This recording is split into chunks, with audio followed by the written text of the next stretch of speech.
Leo tunaingia ndani ya kisiwa kidogo cha ajabu kilichopo karibu na pwani ya Brazil.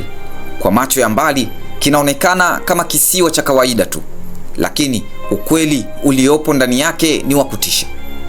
Kwa sababu kwenye kisiwa hiki karibu kila hatua unayopiga kuna nyoka, na ni nyoka wenye sumu kali zaidi duniani kuliko nyoka wengine. Hakuna watalii wanaoruhusiwa kuingia hapa. Hakuna mtu anayeishi hapa. Hakuna mvuvi anayethubutu kukanyaga ardhi yake. Kwa sababu kisiwa hiki kina jina moja ambalo linalitambulisha duniani, nalo ni Snake Island. Fuatana nami kukujuza ilikuwaje kisiwa hiki kikajaa nyoka wengi kuliko binadamu. Karibu The Storyside.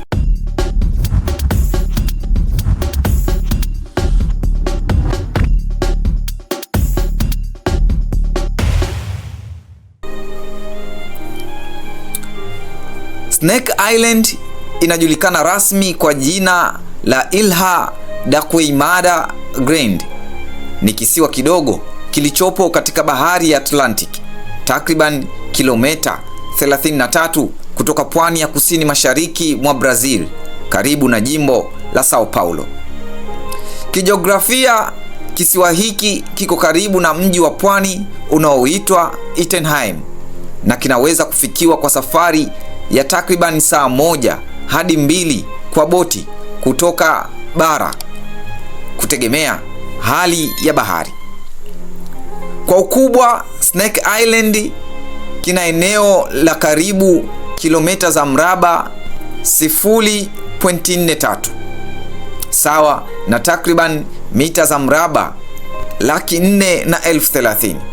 Kisiwa hiki kina urefu wa takriban mita 206 juu ya usawa wa bahari katika sehemu yake ya juu zaidi. Kutoka mbali, kisiwa hiki kinaonekana kama sehemu ya kawaida kabisa ya asili. Kina miamba mikubwa na mikali inayozunguka kingo zake, jambo linalofanya kutua kwa boti kuwa vigumu katika sehemu nyingi. Katikati ya kisiwa kuna misitu minene ya kitropiki inayofunika takriban 80% ya eneo lote la kisiwa. Sehemu ndogo zilizobaki zina miamba, nyasi na ardhi ya wazi inayopokea jua moja kwa moja kutoka baharini. Kwa nje, mazingira yake yanaweza kuonekana tulivu na ya kuvutia sana, kana kwamba ni kisiwa kizuri cha utalii. Lakini ukweli ni tofauti kabisa. Snake Island ni moja ya maeneo duniani ambayo binadamu wamejitenga nayo kabisa kwa makusudi. Hakuna vijiji, hakuna nyumba, hakuna mashamba, hakuna shughuli za binadamu zinazoendelea humu kila siku. Kwa karne nyingi katika historia yake, hakuna jamii ya watu iliyowahi kuishi katika kisiwa hiki kwa makazi ya kudumu. Watu wachache sana waliowahi kufika katika kisiwa hiki walikuwa mabaharia waliokuwa wakipita katika njia za biashara za Atlantic, wavuvi waliokuwa wakikaribia eneo hili kwa bahati mbaya, au watafiti wa kisayansi waliokuja kuchunguza mazingira ya kisiwa hiki. Lakini karibu kila mtu aliyewahi kukanyaga ardhi ya kisiwa hiki alirudi na simulizi moja iliyofanana. Simulizi ya hatari iliyojificha ndani ya misitu yake. Ndani ya kisiwa hiki kuna siri ambayo imeifanya dunia nzima kukitambua. Siri ambayo imeifanya sehemu hii ndogo ya ardhi katikati ya bahari kuwa moja ya maeneo yanayoogopwa zaidi duniani. Na ndiyo sababu leo kisiwa hiki kinajulikana duniani kote kwa jina moja rahisi lakini la kutisha, nalo Snake Island. Ndani ya kisiwa hiki kuna nyoka maalumu wanaoitwa Golden Lancehead. Jina lao la kisayansi ni Bothrops insularis, na wao ni sehemu ya familia ya nyoka wanaoitwa Pit Viper, kundi ambalo linajulikana kwa kuwa na sumu kali au uwezo mkubwa wa kuwinda. Lakini nyoka hawa si nyoka wa kawaida wa kundi hili. Tofauti na nyoka wengine waliopo Brazil, hawa wamebadilika kwa muda mrefu sana kutokana na mazingira ya kisiwa hiki. Mwili wao una rangi ya dhahabu iliyochanganyika na kijani hafifu, rangi inayowasaidia kujificha vizuri kwenye matawi na majani ya msitu wa kisiwa hiki. Lakini kilicho hatari zaidi si rangi yao, bali ni sumu yao.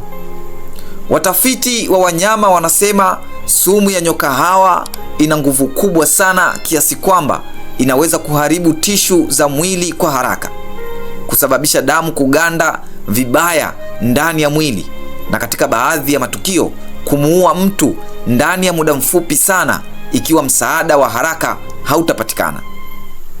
Sababu ya sumu hii kuwa kali kiasi hiki ina uhusiano mkubwa na mazingira ya kisiwa chenyewe. Kwa maelfu ya miaka, nyoka hawa waliishi kwenye kisiwa hiki ambacho hakikuwa na wanyama wengi wa ardhini. Badala yake, chakula chao kikubwa kilikuwa ndege wanaotua kwenye kisiwa hiki wakipumzika wakati wa safari zao za angani. Ndege hawa walikuwa na uwezo wa kuruka haraka sana. Hivyo, ili kuhakikisha mawindo yao hayafeli, nyoka hawa walibadilika polepole katika mchakato wa mageuzi ya asili. Sumu yao ikawa kali zaidi ili kumdhoofisha ndege haraka kabla hajapata nafasi ya kuruka tena. Ndiyo sababu leo hii Golden Lancehead anatajwa na wataalamu wengi kuwa miongoni mwa nyoka wenye sumu kali zaidi duniani. Wanasayansi wanaamini kwamba zamani sana katika historia ya dunia, Snake Island ilikuwa sehemu ya bara hapa Brazil. Lakini takriban miaka 10,000 hadi 11,000 iliyopita, baada ya mwisho wa enzi ya barafu, kiwango cha maji ya bahari kilipanda na sehemu hii ya ardhi ikatenganishwa na bara. Ndipo kisiwa hiki kikabaki peke yake katikati ya bahari ya Atlantic. Ni kisiwa kidogo sana, lakini ndani ya eneo hili ndimo kunapatikana mkusanyiko mkubwa sana wa nyoka kuliko sehemu nyingine duniani. Nyoka walikuwa tayari wanaishi katika eneo hili kabla ya kutenganishwa na bara. Walibaki wamefungiwa ndani ya kisiwa hiki. Hakukuwa na njia ya kurudi bara, na pia hakukuwa na wanyama wengi wa ardhini ambao wangeweza kuwa chakula chao. Kwa sababu hiyo, nyoka hawa walilazimika kubadilika ili kuendelea kuishi. Badala ya kuwinda panya au wanyama wadogo wa ardhini kama nyoka wengine, waligeuka kwa wawindaji wa ndege wanaotua kwenye kisiwa hiki wakati wa safari zao ndefu za anga juu ya bahari ya Atlantic. Mageuzi haya yalifanya nyoka hawa kubadilika taratibu kwa maelfu ya miaka. Leo kisiwa hiki kinajulikana zaidi kwa nyoka aitwaye Golden Lancehead, spishi ambayo haipatikani popote duniani isipokuwa katika kisiwa hiki pekee. Watafiti wanakadiria kwamba katika kipindi cha zamani kulikuwa na kati ya nyoka 2,000 hadi 4,000 katika kisiwa hiki. Ingawa tafiti za hivi karibuni zinaonyesha idadi hiyo inaweza kuwa kati ya 2,000 hadi 3,000 kutokana na mabadiliko ya mazingira. Mbali na Golden Lancehead, pia kuna aina chache za nyoka wengine kama: 1. Dispus albifrons, nyoka anayekula konokono. 2. Chironeus, nyoka wa miti anayepatikana katika misitu ya Brazil. Lakini Golden Lancehead ndiye anayechukua sehemu kubwa ya mfumo wa ikolojia ya kisiwa hiki. Katika baadhi ya tafiti zilizofanywa na wataalamu wa wanyama, inakadiriwa kwamba katika maeneo fulani ya kisiwa hiki kunaweza kuwepo nyoka mmoja kwa kila mita 1 ya mraba. Hii ina maana kwamba mtu akitembea ndani ya msitu wa kisiwa hiki, kila hatua chache anazopiga anaweza kukutana na nyoka, na si mmoja tu, bali nyoka kadhaa wakiwa wamejificha kwenye majani, matawi au miamba ya kisiwa hiki. Ndiyo maana wanasayansi wengi wanakubaliana kwamba Snake Island ni moja ya maeneo yenye mkusanyiko mkubwa zaidi wa nyoka duniani. Moja ya hadithi zinazotajwa sana kuhusu Snake Island ni ile inayohusiana na mlinzi wa lighthouse. Mwanzoni mwa karne ya 20, serikali ya Brazil ilijenga lighthouse katika kisiwa hiki mwaka 1909. Lengo lake lilikuwa kusaidia meli zilizokuwa zikisafiri katika bahari ya Atlantic kutambua hatari za miamba mikali iliyozunguka eneo hili. Kwa wakati huo, lighthouse nyingi duniani zilihitaji mtu wa kuishi karibu na taa hiyo ili kuhakikisha inafanya kazi kila usiku. Hivyo serikali ikaweka mlinzi wa lighthouse pamoja na familia yake kuishi katika kisiwa hiki ili kukisimamia. Inasemekana mlinzi huyo aliitwa Jose Pereira da Silva, ambaye aliishi hapa pamoja na mke wake Maria na watoto wao watatu. Mwanzoni maisha yao yalionekana kuwa ya kawaida, lakini kisiwa hiki kilikuwa tayari kimejaa nyoka waliokuwa wakitawala misitu yake. Hadithi zinazozungumzwa na watu wa maeneo ya pwani ya Sao Paulo zinasema kwamba siku moja usiku, nyoka walianza kuingia ndani ya nyumba yao kupitia madirisha yaliyokuwa wazi. Familia hiyo ilishtuka sana na kujaribu kutoka nje ya nyumba yao kwa haraka, lakini tayari kulikuwa na nyoka wengi karibu eneo lote la lighthouse.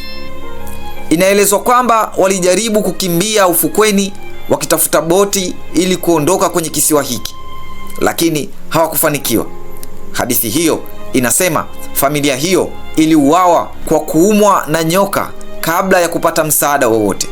Baada ya tukio hilo la kutisha ambalo inasemekana lilitokea katika miaka 1920, serikali ya Brazil iliamua kubadilisha mfumo wa lighthouse hiyo.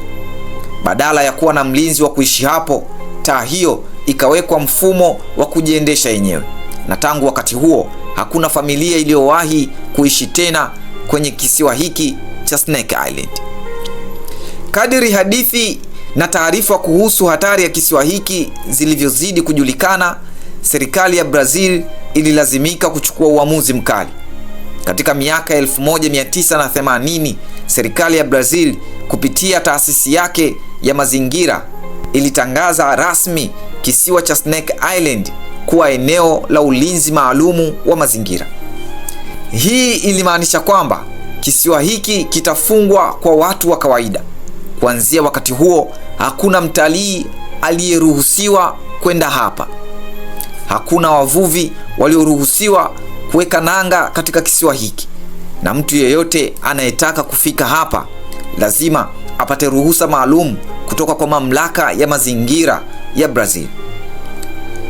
Kwa kawaida, watu wachache sana wanaoruhusiwa kuingia katika kisiwa hiki ni watafiti wa kisayansi wanaochunguza wanyama na mfumo wa ekolojia wa kisiwa, na wanajeshi wa majini wa Brazil wanaosimamia usalama wa eneo hili na lighthouse. Sababu ya uamuzi huo ilikuwa ni mbili. Mosi, ni kulinda maisha ya binadamu kwa sababu nyoka waliopo kwenye kisiwa hiki wana sumu kali sana na idadi yao ni kubwa mno. Na pili, ni kulinda nyoka hao wenyewe kwa sababu Golden Lancehead ni species adimu sana duniani. Kwa hakika, nyoka hawa hawapatikani popote duniani isipokuwa katika kisiwa hiki pekee. Kwa sababu hiyo, kisiwa hiki leo kinachukuliwa kuwa moja ya hifadhi muhimu zaidi za viumbe adimu duniani. Na ndiyo maana serikali ya Brazil inalilinda kwa uangalifu mkubwa ili kuhakikisha kwamba species hii ya kipekee iendelee kuishi bila kuharibiwa na binadamu. Licha ya hatari kubwa inayojulikana kuhusu Snake Island, bado kuna watu wachache wanaothubutu kujaribu kufika katika kisiwa hiki kwa siri. Sababu yao kuu ni moja tu, ambayo ni pesa. Nyoka wa Golden Lancehead ni miongoni mwa wanyama adimu zaidi duniani. Kwa sababu hiyo, katika soko haramu la biashara ya wanyama, nyoka hawa wana thamani kubwa sana. Wataalamu wa uhifadhi wa wanyama wanasema kwamba katika soko la magendo la kimataifa, nyoka mmoja wa Golden Lancehead anaweza kuuzwa kati ya dola 10,000 hadi dola 30,000 za Kimarekani.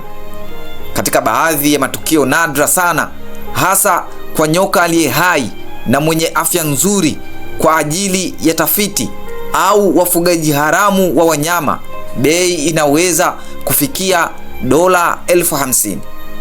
Sababu ya thamani hiyo kubwa ni tatu.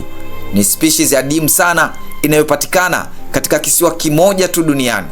Sumu yake hutafitiwa kwa ajili ya tafiti za kitabibu na dawa.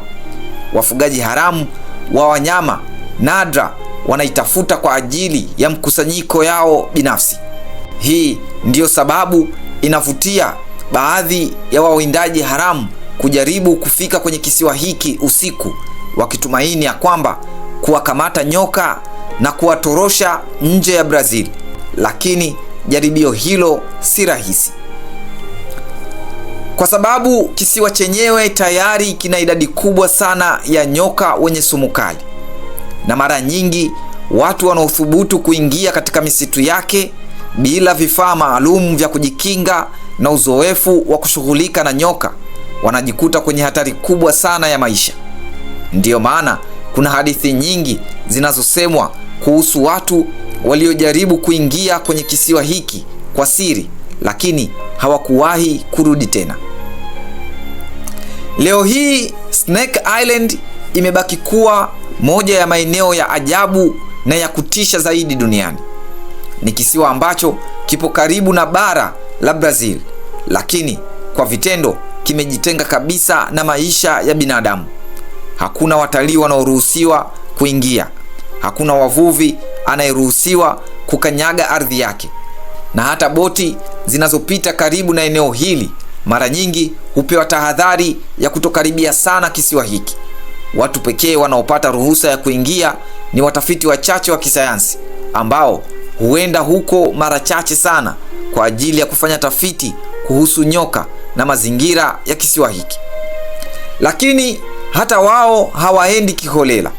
Huenda wakiwa na vifaa maalum vya kujikinga na kwa tahadhari kubwa sana, kwa sababu ndani ya misitu ya kisiwa hiki kuna nyoka wengi sana kiasi kwamba wakati mwingine inaonekana kana kwamba ardhi yenyewe inasogea. Kwa sababu kila upande unapotazama kuna uwezekano mkubwa wa kuona nyoka akiwa amejificha kwenye majani, kwenye matawi au kwenye miamba ya kisiwa hiki. Katika dunia yenye maajabu mengi, Snake Island ni mojawapo ya maeneo yanayoonyesha jinsi asili ilivyo na nguvu na siri. Ni kisiwa kidogo tu katikati ya bahari, lakini kimekuwa nyumbani kwa maelfu ya nyoka hatari zaidi duniani, na hadi leo kinaendelea kuwa moja ya maeneo ambayo binadamu wengi hawathubutu kukanyaga, kwa sababu katika kisiwa hiki binadamu si mfalme wa mazingira, bali nyoka ndiyo mtawala wa ardhi ya kisiwa hiki. Je, unafahamu nini kuhusu kisiwa cha Snake Island? Tuambie maoni yako kwenye comment. The Storyside tunakusimulia kila hadithi za Afrika na dunia kwa namna isiyosahaulika.